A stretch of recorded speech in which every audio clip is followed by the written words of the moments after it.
भूत कोला। दांते सुबह से गाड़ी चलाता हुआ काफ़ी थक गया था और अपने गांव से कुछ 30 किलोमीटर दूर ही था जब वो एक दूसरे गांव से गुजर रहा था।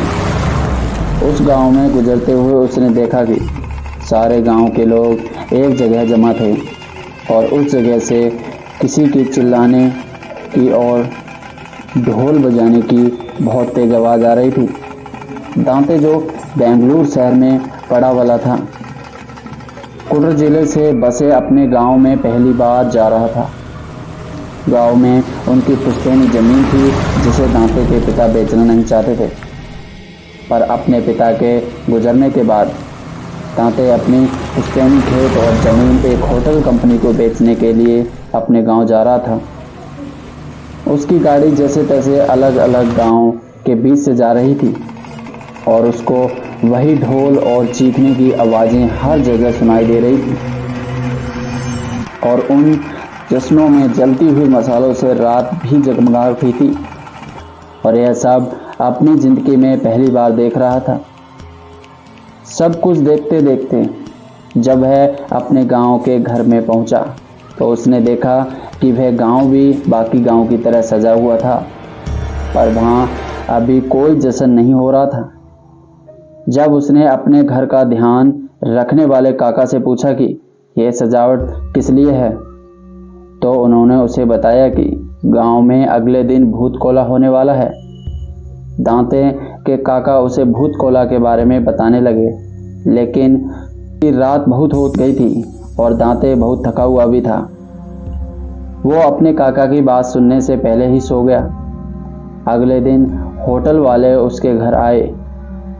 होटल वालों को अपनी ज़मीन दिखाने के बाद उन्हें विदा करके वो शाम को प्रॉपर्टी के कागज़ पर साइन कर ही रहा था जब उसे फिर से वही ढोल और चीखने की आवाज़ें आने लगी।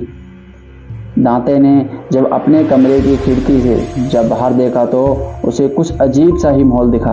दांते गांव के उस जश्न को देखने के लिए पेपर को वहीं घर पर छोड़कर बाहर चला गया। जश्न की जगह पर उसे ढेर सारे लोग एक ही जगह पर जमा हुए दिखे और वही ढोल की आवाज़ उसे और ज़ोरों शोरों से सुनाई दी।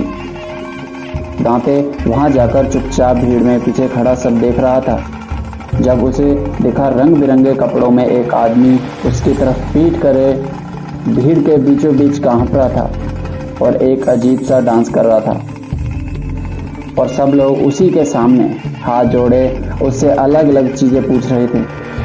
इससे पहले दांते कुछ समझ पाता, उस आदमी ने अचानक नाचना बंद कर दिया और वो भीड़ को चीरता हुआ दौड़कर दांते की तरफ आया और उसे घूरने लगा।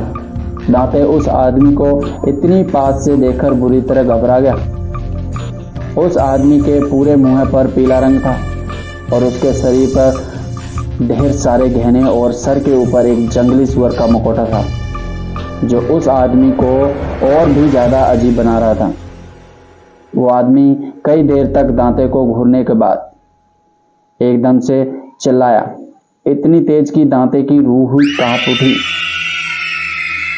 वो आदमी दांते पर चिल्लाने के बाद वहां से कहीं जंगल की तरफ भाग गया। यह देखकर सब गांव वाले दांते की तरफ मुड़े और सबके चेहरे पर उसे एक अजीब सा डर दिखाई देने लगा था। सब लोग दांते को चेतावनी देने लगे कि उसके साथ कुछ बुरा होने वाला है और उसे अब अपना हर कदम संभाल के उठाना चाहिए। दांते इन सबको गांव वाले की बकवास और अंधविश्वास समझ के हंसने लगा और वापस अपने घर चला गया। दांते अपने घर पहुंचा ही था कि उसके काका उसके पीछे भागते हुए घर आकर घबराए हुए उसे सब समझाने लगे। उन्होंने इससे कहा कि जो इस पर आकर चिल्लाए थे वह दरअसल पुंजूरी देव थे जो गांव वाले और गांव वाले की ज़मीन की रक्षा करते हैं और गांव वालों को सभी दिक्कतों से बचाते हैं। वो हर साल भूत कोला के समय आते हैं और लोगों की सारी समस्याओं का हल करते हैं और उनके आने की खुशी में हर साल यह जश्न मनाया जाता है। दांते के काका ने उसे बताया कि पुंजरी देव का दांते पर ऐसा चलाने का मतलब यही था कि जो ज़मीन दांते बेच रहा था, पुंजूरी देव उसके बेचने के खिलाफ था। दांते इन सबको सुनकर और जोर जोर से हंसने लगा।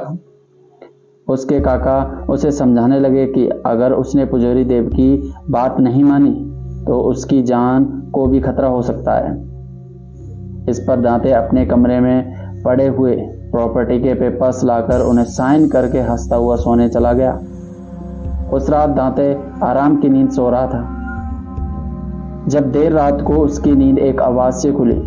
जब उसने ध्यान से उस आवाज को सुना तो वो आवाज ठीक वैसी ही थी जैसे उसे शाम को भूत कोयला में सुनाई दी थी, पर इस बार वो किसी के रोने की आवाज थी। डरा हुआ दांते जब आवाज के पीछे दरवाजे तक गया तो उसे दूर दूर तक वहां कोई नहीं दिखा, पर तभी एकदम से हवा में एक तेज चिंगारी आई और अचानक से पुंजूरी देव उसके सामने आकर जोरों से चिल्लाने लगे। यह देखकर दांते के पसीने छूट गए और दांते बिना कुछ सोचे समझे अपनी गाड़ी में बैठकर उस गांव से निकलने लगा। दांते गाड़ी चलाता चलाता जंगल वाले रास्ते तक पहुंचा ही था कि तभी उसको कुछ दिखा, जो देखकर वो सुन पड़ गया। अचानक से सोने के दांतों वाला और सोने का हार और मुकुट पहना हुआ एक जंगली सुअर उसके गाड़ी के ठीक सामने आ गया। दांते ने डरते हुए अपनी गाड़ी मोड़ी और वो पास के एक पेड़ में जा भिड़ा। दांते का एक्सीडेंट हो गया था और वो वहीं पर बेहोश हो गया था। दांते को जब होश आया तो वो हॉस्पिटल में था और उसके काका उसके बगल में बैठे थे। उन्हें देखते ही दांते जोर से रोने लगा। फिर उसने अपने काका से उसी वक्त जाकर प्रॉपर्टी के पेपर लाने को कहा। उसके काका जैसे ही वो पेपर लाए, दांते ने उन्हें वहीं पर फाड़ दिया। हॉस्पिटल डिस्चार्ज होकर दांते ने पुंजूरी देव से क्षमा मांगी और वापस अपने बेंगलुरु यह कसम खाकर चला गया कि वह अपनी जमीन कभी भी किसी को नहीं बेचेगा। पता नहीं जो दांते के साथ घटा वह सब किसी देव की माया थी या कोई इत्तेफाक, पर जो भी था अपने भयानक इस एक्सपीरियंस को कभी नहीं भूल पाएगा।